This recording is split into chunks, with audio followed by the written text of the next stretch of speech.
বিপদৰ সময়ত আপোনাৰ কাষত যিজন বন্ধু থাকিব তেওঁকে প্ৰকৃত বন্ধু বুলি কোৱা হয়।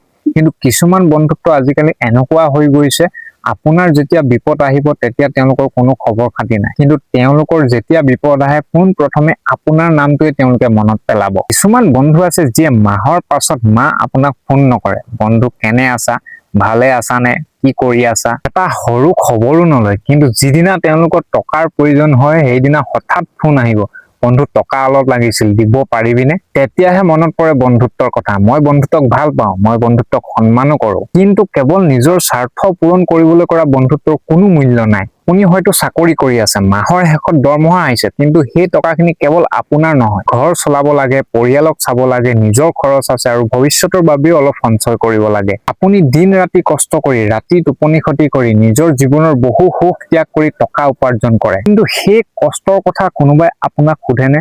বন্ধু তই কেনেকে আছ, চাকৰিটো ভালে চলিছেনে, তই বেছি কষ্ট পাইছ নেকি? এই প্ৰশ্নবোৰ সোধাৰ তেওঁলোকৰ সময় নাই, কিন্তু টকাৰ প্ৰয়োজন হলে ফোন কৰিবলৈ সময় বহুত আছে। আৰু আপুনি যদি সেই সময়ত টকা দিব নোৱাৰে তেতিয়া আকৌ আপুনিয়ে বেয়া মানুহ, আৰু তেতিয়া কব চাকৰি পাই তোৰ লেভেল হৈ গল, টকা থাকিও নিদিয়। কিন্তু সত্যটো তেওঁলোকে নাজানে, দৰমহা পোৱা আৰু টকাৰ ওপৰত বহি থকা এই দুটা একে কথা নহয়। আৰু তেতিয়া বুজিবা টকা উপাৰ্জন কৰাটো কিমান কঠিন, টকা সঞ্চয় কৰাটো কিমান কঠিন, আৰু নিজৰ প্ৰয়োজনৰ মাজতো আনক সহায় কৰাটো কিমান কঠিন। আৰু সেইদিনা এইটো কথাও বুজি পাবা যে কোনজন বন্ধু তোমাৰ লগত আছিল আৰু কোনজন বন্ধু কেৱল নিজৰ প্ৰয়োজনত তোমাৰ ওচৰলৈ আহিছিল। মনত ৰাখিবা, বন্ধুত্ব মানে কেৱল টকা ধাৰ দিয়া নহয়, বন্ধুত্ব মানে কেৱল নিজৰ কামত মাতি অনা নহয়। বন্ধুত্ব মানে আপুনি সুখত থাকিলে আপোনাৰ লগত হাঁহিব পৰা মানুহ, আপুনি দুখত থাকিলে আপোনাৰ কাষত আহি বহিব পৰা মানুহ, আপুনি বিপদত পৰিলে আপোনাক কি লাগে বুলি সুধিব পৰা মানুহ, আৰু আপুনি যদি একো দিব নোৱাৰে তেতিয়া আপোনাক বেয়া নোপোৱা মানুহ। কাৰণ প্ৰকৃত বন্ধুৱে আপোনাৰ পকেটটো নাচায়, আপোনাৰ মনটো চায়। প্ৰকৃত বন্ধুত্ব স্বাৰ্থৰ ওপৰত নিৰ্ভৰ নকৰে, বিশ্বাসৰ ওপৰত নিৰ্ভৰ কৰে। সেয়েহে জীৱনত কম বন্ধু থাকক, কিন্তু